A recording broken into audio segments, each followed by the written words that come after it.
Today we're here at the Honeybee Center where there's a Honeybee Festival. Even though it's raining, a lot of people are buzzing around.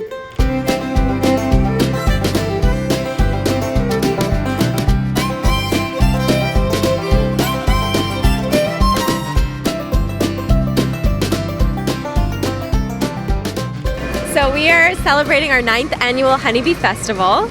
It's an event where we celebrate the community, we do lots of free beekeeping demos, honey extraction demonstrations, and really it's just a way to invite everybody over to see what we do, to learn something about honeybees, to learn something about pollination, and have a good time. Today we've experienced rain for the first time in 9 years for Honeybee Festival. So, we've been pretty lucky, but obviously today is a little bit quieter. Even though there was a small turnout, people were still excited to show up and learn about the process, as demonstrated by beekeeping instructor Eric Stromgren. I do. We offer about 3 basic beekeeping classes every year in the spring. We offer some information seminars for beekeepers, and then we have Honeybee Festival. So they bring me back still to do those. It's kind of like working for the mob. You're out, but you're never really out. When you do business in the Hive, it's easy to have a mob mentality. But why a Honeybee Festival? It's one part learning and another part awareness. Honeybees they're a really important part of agriculture in North America. The way agriculture is set up, we need the managed pollinators to get the job done, just because our fields are too big for our native pollinators to do the job. So there is some potential risk to the food system.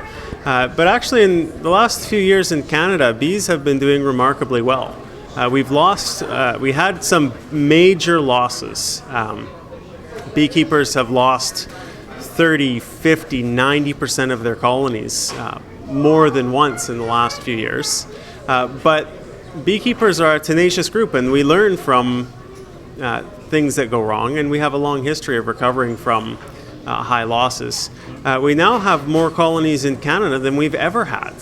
We have record numbers of colonies, and really that's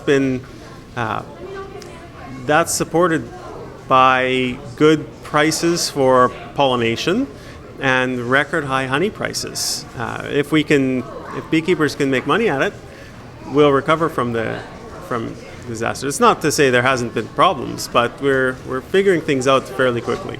What is a way for the average person to be a regular bee buddy? Probably the most important thing a person can do is not to keep a beehive, but it's to plant a garden.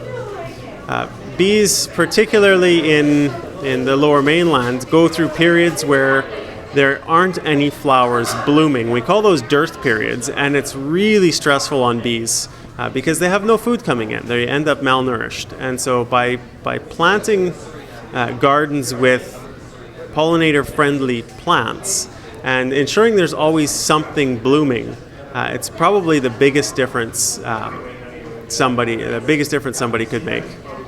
So even during a drought, Vancouverites that care for their own gardens can keep a bee economy healthy.